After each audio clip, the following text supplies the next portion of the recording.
What up, guys? So, welcome back again. And today, I want to take you through what everyone right now should be on. If you're not, you are losing out a lot.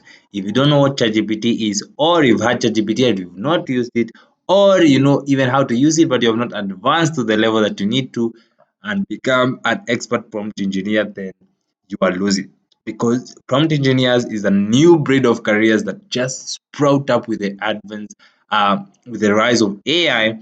And if you're not understanding how this works, then you are not going to make money from it, right? Just like how the internet came about and the SEO experts made a lot of money just trying to rank websites on the Google. So now at this juncture, it's how you're going to communicate with these language models like ChatGPT. That's how you are actually going to make money. And in fact, people are getting paid over $250,000 annually just to do prompt engineering. And if you may ask, so what is Chat GPT? I mean, it's a generative predetermined trans transformer, right? It's a generative pre-trained transformer. What this means is that it's a model where it's a program, right? It's a computer program that has been putting a lot of data that is written, right? Might be website, must be articles, must be different types of written content, a large. And in this case for ChatGPT, it has over 175 billion parameters, only different of them that has been put in together so that it can give you a fully conversational type human-like experience, just like you have talking to someone who is an expert physically on the real world, but then now you're having to talk to a computer doing the same job. All right, so a little bit of history about ChatGPT. ChatGPT is not new, guys. This was opened up by a company, launched by a company called OpenAI back in 2018 when they released the first version of GPT-3, right? GPT, right? Generative pre-trained transformer, right? In 2018, nobody had about it. Very few people knew about it, right? Very early version. And then 2019, they came about with GPT-2, trying iterating, becoming better, adding more features, adding more parameters. And then in 2021, 2022, 2021 they launched GPT-3. 2022 they launched GPT 3.5, which is what you can see here on my screen, right? This is what most people have. If you have just signed up for ChatGPT, you have ChatGPT 3.5. This is the free version, all right? And then in this year 2023 they launched GPT-4, which is crazy because it encompasses the entire internet, right? So what's happening here is for you to get ChatGPT-4, you have to upgrade. So you just come here to your profile down here, my plan, and you can see I'm paying $20 a month. If you're in Kenya, that's around 3,000 shillings, right? So $20 a month and you get full access of ChatGPT-4. Crazy. And you might ask, so what's the difference between ChatGPT 3.5 and ChatGPT-4? Number one, if you come to ChatGPT-4, you can see here when you click advanced data analysis, you get a plus button here where you can attach files and you can add in PDFs, websites, and you can even images, and you can ask it to describe for you those images, summarize for you that specific documents, and it's just crazy. You can put in a whole report, a financial report for 50 pages, and tell it to summarize it in just one page, and it does that for you. It's just crazy, but you can't do that with the free version of ChatGPT. You can see the plus button just goes away, right? Great. So how do you do that? Just come to my plans upgrade, go to GPT-4. It's $20, but for now, let's stick with GPT 3.5. And I want you to actually see the difference, because it's there is a very subtle difference. They all give good answers, but there has a very huge difference when it comes to the output that they give. But then the output always depends with the input that you give it. So whatever input you give it, it's gonna give you the same output. Okay. So what we're gonna do today is just gonna be a very basic form of prompt engineering, where you're gonna interact with it just like a normal human being, how you'd be talking. And the best part of ChatGPT is that it's optimized to converse in a very human-like manner, where it even has memory to remember what it has you have been talking to it before. I'm just gonna go right into it and let's test it out, right? So let's say I'm looking to shop for a car, right? And I just say, hey, I'm looking to shop for Toyota Honda, right? So let me say I want Honda Fit, right? So how much does Honda Fit cost? Okay, so remember, I've just been very, very general here.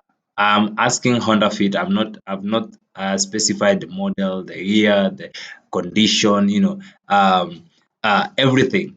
I have not specified anything, but it still gives me a range right there between 6,000 and 20,000. But then tells me that I should give it specifics. And you can see, as of my last knowledge update in September 2021. So this is something that you need to put into consideration. This data is capped up to September 2021.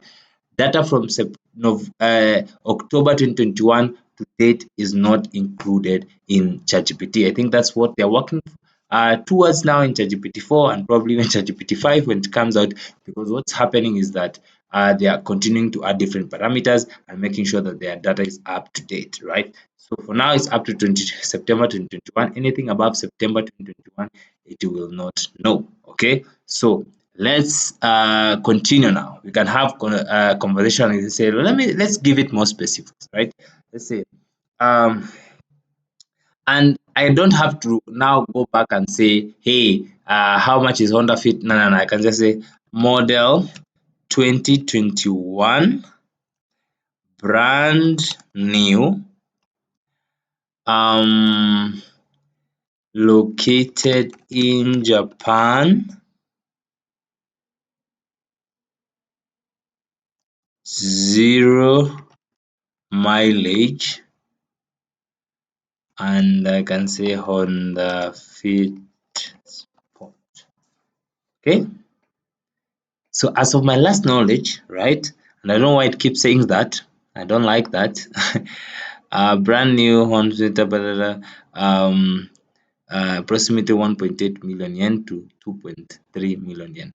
So it's telling me yen because I told it Japan. And you can see how this works, right? I told it Japan tells me in yen, all right? But I can be specific and tell it, give me an estimate price in USD, right? Yeah, and it gives me in USD. Let's say how much will it cost me to import it to Kenya, considering all duties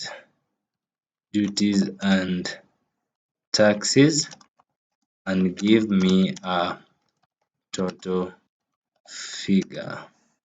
So let's see how that does. Look at that, guys. It gives us all the information we need, and clearly it did not give us total figure. Now give me an estimate total figure. See, I didn't have to tell it what figure to give me. I didn't have to tell it what I'm talking about, but it will recall what we talked about, right? And you can see clearly it's not giving me what I want, right? It's not giving me, give me, okay, see what you input is what gives it. Give me actual figures in KS. Let's see if it's gonna, I'm unable to provide lead time or current figures. Okay, all right. So you see that's the GPT 3.5, okay? I want us now to go to ChatGPT 4 so that you can see the difference. And this is very basic prompt engineering. We're going to go to advanced in the next class after this. So let's go to new chat. And then we go to new chat, just we change from GPT 4 to GPT 3.5. Let's do the same conversation. So how much is Honda Fit? Okay, just same, pretty much same conversation. And you can see it's almost giving me the same kind of feedback going forward. All right, so let's say brand new, 0 mileage, 0 mileage in US, model